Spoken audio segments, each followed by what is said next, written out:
Welcome to Dream Big Today, and this is our new nuggets. So today I'm going to be talking about Psalms 10, 16 through 18, and it's just three verses. I should have counted that before I said anything.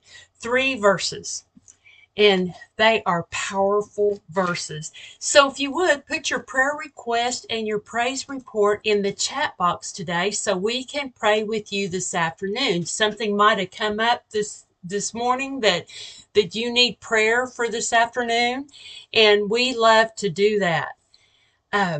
So let's get going. Psalms 10, if we back up a little bit, is a cry of the oppressed. And so the psalmist began this chapter in despair. And by the time he ends, he is it with calm confidence in the reign of the Lord.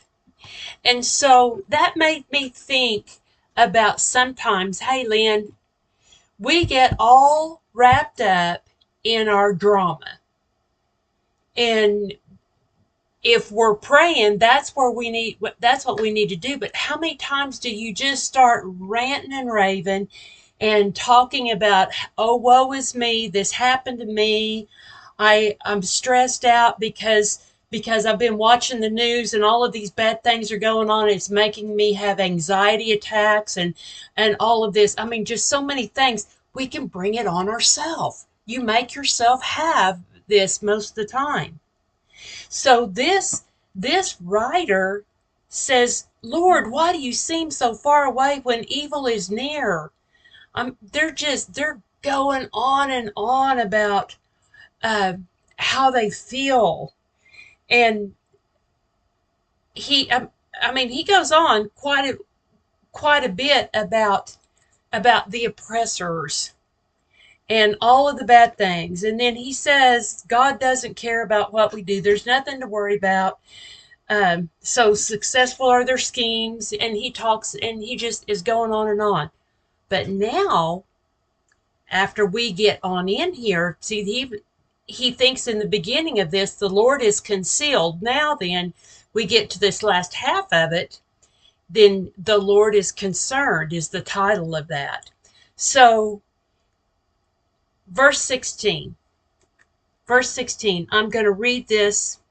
I guess I better read it out of the New Living Translation since that's what we use. The Lord is king forever and ever. Now, if you knew that and you believe that, would you still be anxious about stuff that's going on around you or about yourself? The godless nations will vanish from the land. Lord, you know the hopes of the helpless. Surely you will hear their cries and comfort them. You will bring justice to the orphans and to the oppressed, so mere people can no longer terrify them. This is praying and praising with confidence. So, in that first verse, now I've got my Passion open, Passion Translation. The psalmist is confident that God has heard his petition when he says, you, Yahweh, are king forever and ever. All the nations will perish from your land. He is confident. He believes that. And then verse 17, Yahweh, you have heard the desires of the humble and seen their hopes.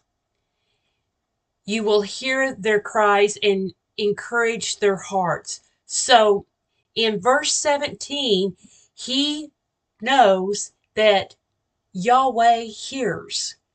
He hears and he sees. We're not alone. So he has assurance in that.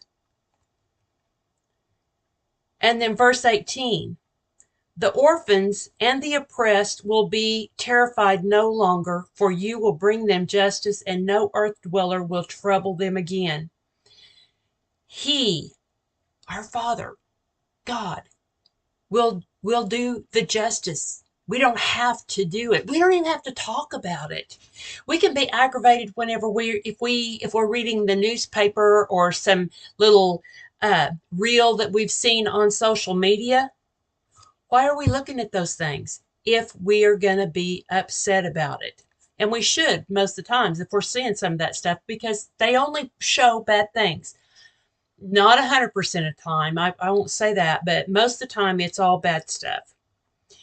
So, end of story. The ungodly will not win. We know who wins. It's God, and his side wins.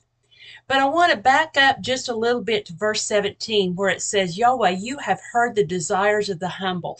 Sometimes when we're praying, it's real hard to just put into words everything that you need to say to him.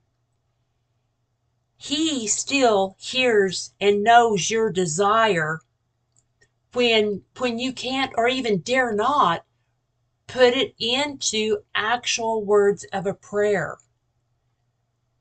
And I find that calming.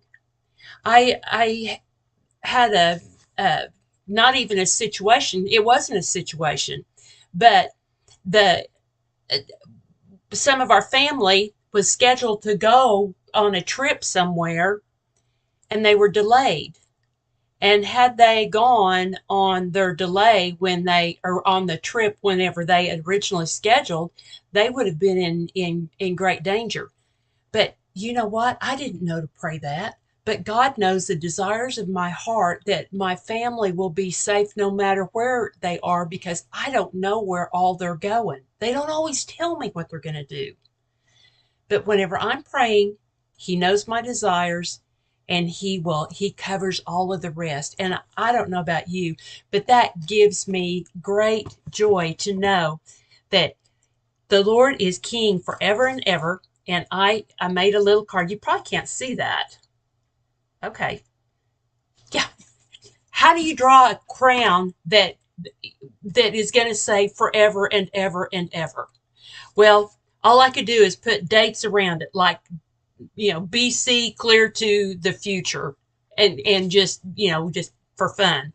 But whenever you think about forever and ever, how long is that? Do we can't even grasp that in our mind, because we are on a time frame here on earth in the natural. In the supernatural, oh my goodness, God is king forever, and we can kick back and relax knowing that our job is to obey, to do what he asks us to do his will, pray, and just keep building that relationship with him and ask him, what would you like for me to do today? Thank you for joining me. I love y'all, and come back in the morning.